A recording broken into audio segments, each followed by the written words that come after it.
Napatingin si Jungwon sa kanyang mga kapatid, at kung bakit sila interesado sa kalagayan ng Hallmaster. Pero naintindihan naman ni Jungwon na maingat lang ang mga ito sa kapangyarihan ng kanilang ama. Napabilib naman siya dahil sa kabila ng pagsanib dito ay parang wala lang ito sa kanya. Napakalakas pa rin ang aura ng Hallmaster. Napatanong na lang siya sa kanyang sarili kung anong klase ng nilalang ang gustong pumatay sa ganitong kalakas na tao. Sa Orderly Sword Hall, makikitang may isang lalaki na nagsasalita patungkol kay Mok-indan at kung bakit ito nakataka sa sanib. Kausap nito ang isa pang misteryosong shaman. Habang nag-uusap ang dalawa, ay makikitang mayroon pang nabubuhay na guard sa gitna ng mga patay na katawan. Na-detect naman ng shaman na may kakaiba sa Mooksword Manor, kaya't napag-isip-isip ng isang lalaki na may malaking espada, na baka mayroong Taoist master na tumulong para makawala sa sanib si Mok-indan.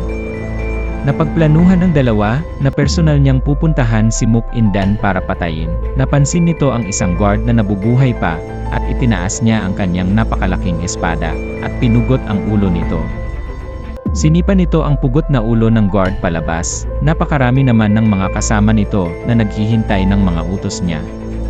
Inutusan niya ang mga ito na sugurin ang Wooden Sword Hall. Napakadami ng mga kampo nito na halos mapalibutan na ang gate ng Wooden Sword Hall. Sa loob naman ng kwarto ng master, ay tinanong ang mga prinsipe kung bakit sila ipinatawag dito. Bigla namang sumagot si Jungwon na baka dahil pipili na siya ng magiging tagapagmana. Kaya't nagulat ang tatlo sa bigla nitong pagsagot. Bigla namang napaisip ang master na nagbago na talaga si Jungwon.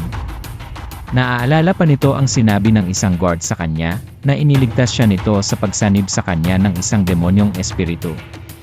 Nang una niya itong marinig ay hindi siya naniwala, dahil baka gusto lang nitong siya ang mapili na tagapagmana. Pero sa nakikita niya ngayon ay parang totoo na nga ang mga sinabi dito. Nung bata pa si Jungwon ay hindi na ito makatingin sa kanyang mga mata. Pero ngayon ay punong-puno na ito ng tiwala sa sarili at walang kaba na nararamdaman. Napag-isipan ng Hallmaster na subukan si Jungwon, sinagot niya ito at sinabing susubukin niya silang lahat, kung karapat-dapat ba silang maging isang Hallmaster. Ngunit nang sinasabi niya ito, ay bigla namang nagtaas ng kamay si Jungwon, sabi niya hindi siya sasali dito, gulat naman ang lahat ng nasa kwarto. Napaisip naman si Yeonpyong, na maganda ito at hindi na magiging sagabal sa kanya si Jungwon. Napatanong naman ang Hallmaster kung bakit, at sagot naman ni Jungwon ay kulang pa siya sa mga kwalifikasyon. Marami pa siyang mga kakulangan kumpara sa kanyang mga kapatid, at dapat ang magiging Hallmaster ay mayroong mga magagandang achievements, pero wala siya nito, dagdag pa ni Jungwon. Napangisi naman si Yeonpyong dahil mababawasan na ang kanyang kakompetensya. Sabi ni Jungwon ay hindi siya kwalipikado maging Hallmaster. Bigla namang napatawa ng malakas ang Hallmaster sa mga sinabi ni Jungwon. At sinabi nitong naintindihan na niya ang lahat, habang walang kamalay-malay ang ibang mga prinsipe. Napaisip naman ang Hallmaster, na nagbago na nga talaga si Jungwon, at hindi siya nito nililinlang lang para makuha ang posisyon ng Hallmaster.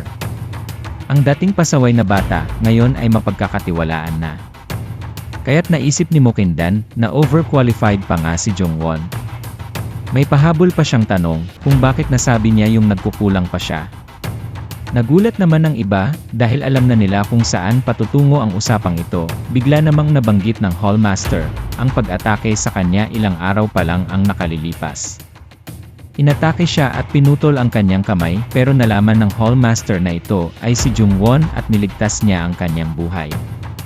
Kaya sa pamamagitan nito isa itong napakalaking achievement, at sa kanyang mga ipinakita ay karapat-dapat na siyang maging tagapagmana. Nagagalit at naiinggit si Yeonpyong, napaisip siyang meron nga siyang nabalita ang ganong nangyari, at hindi ito makapaniwala na nagawa ni Jungwon iyon. Pero nagtataka siya, at bakit biglang tumahimik si Jungwon? Nagulat siya, at tila ba mayroon siyang kakaibang nakita. Bumungad naman sa kanya ang mga nangyari sa kanyang nakaraan, nakita ni Jungwon ang kanyang lolo na nakahandusay. Ang pinakanapansin niya ay ang pagkakapareho ng mga simbolo na nakita niya sa katawan ng Hallmaster, na matagal na niyang hinahanap, dahil ito din ang nakita niyang simbolo sa patay na katawan ng kanyang lolo. Ito din ang kaisa-isang marka na iniwan sa kanya ng tinawag niyang halimaw. Ito ay nakatatak sa kanyang dibdib at sa kanyang tiyan. Ang markang iyon ang nagsisilbing alaala na hindi pa tapos ang kanyang paghihiganti. Kaya't biglang napatawa si Jungwon, at sa wakas ay nakita niya din ito.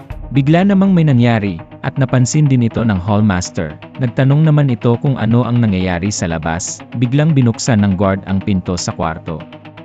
Pero hindi pa ito nakapagsasalita ay sinaksak na ito sa likod. Ito pala ay isang malawakang ambush, kasama na dito ang misteryosong shaman, at ang lalaking may hawak na malaking espada. Habang naglalabanan, ay nasabi ng isang guard, na bantayan ng front gate habang wala pa ang Hallmaster. Napakagulo naman sa labas dahil naglalabanan ang mga tao. Sa gitna nila ay dumaan ang lalaking may malaking espada at pinagpuputol niya ito. Napunta siya sa isang napakalaking gate, at sinabi pa nito napakawalang kwenta naman ng gate na ito.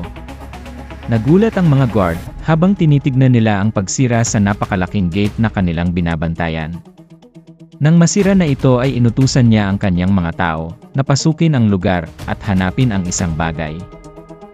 Sa kabilang parte naman ng Muxord Manor, makikita ang kanang kamay ng Phoenix Pavilion, na nauna na ditong dumating, ang pangalan niya ay Reflection. Nagulat din ito sa biglang pagkakagulo ng mga tao. Nag-alala ito, dahil saglit lang niyang naligaw ang Blue Spirit, at dahil dito hindi niya mahuhuli si Jungwon. Pero puno naman siya ng kumpiyansa na hindi siya mahuhuli, dahil sa kanyang disguise. Ngunit ang hindi niya alam, ay nasa likuran na pala niya ang misteryosong shaman. Napalingon ito, at nagtaka kung bakit meron ding ibang taong gumagamit ng shamanismo. Kinansil ng misteryosong shaman ang disguise ni Reflection. At bigla siya nitong sinakal, sabay tanong kung siya ba ang responsable sa pagpatay sa Hallmaster.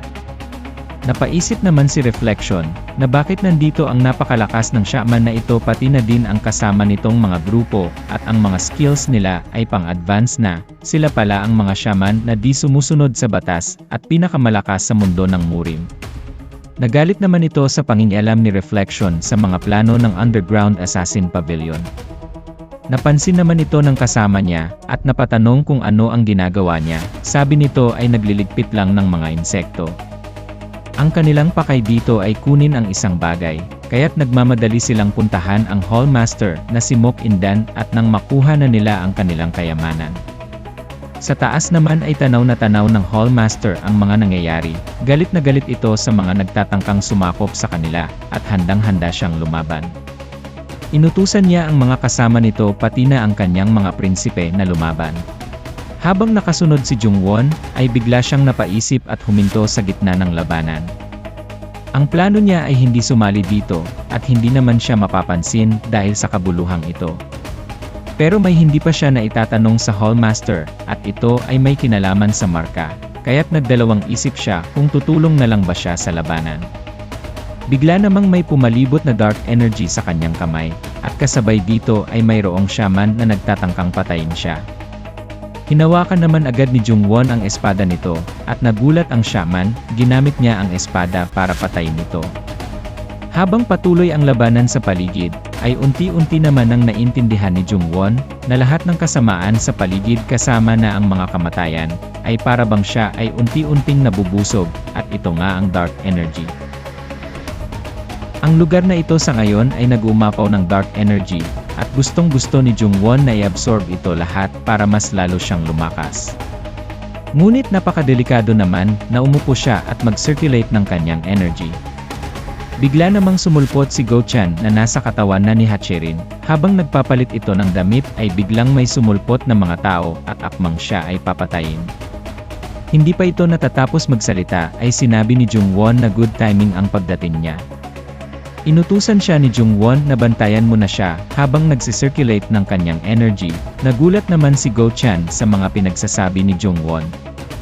Bigla namang may lumabas sa likod niya kaya't napilitan na lang itong protektahan si Jungwon. Habang nagsisirculate ng energy, ay natutuwa si Jungwon sa dami nito sa paligid at mas lalo pang dumadami sa patuloy na kamatayan na nangyayari. Doble pa at triple ang makukuha niya dito kumpara sa Mountain Piercing Shield Beast ni Newmon. Habang patuloy ang pakikipaglaban ni Go-chan, ay napapansin nitong padami ng padami ang mga kalaban. Kaya't napaisip ito kung nasaan na ang Blue Spirit.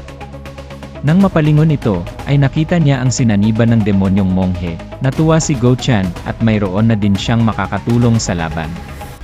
Pero wala itong reaksyon sa kanyang mga sinabi na parabang nakatunganga lang. Nakatayo lang ito at biglang nahati ang katawan. Nakita dito ang isang lalaking may napakalaking espada. Naging interesado naman ito kay Jongwon dahil sa kabila ng digmaan na nangyayari ay nagsisirculate pa rin ito ng energy. Naging alerto naman si Go Chan at nanginginig ang kanyang katawan na parabang nagsasabi na hindi niya ito kayang talunin at napakalaki ng agwat ng kanilang kapangyarihan. Ito ay isang tao na napakalakas.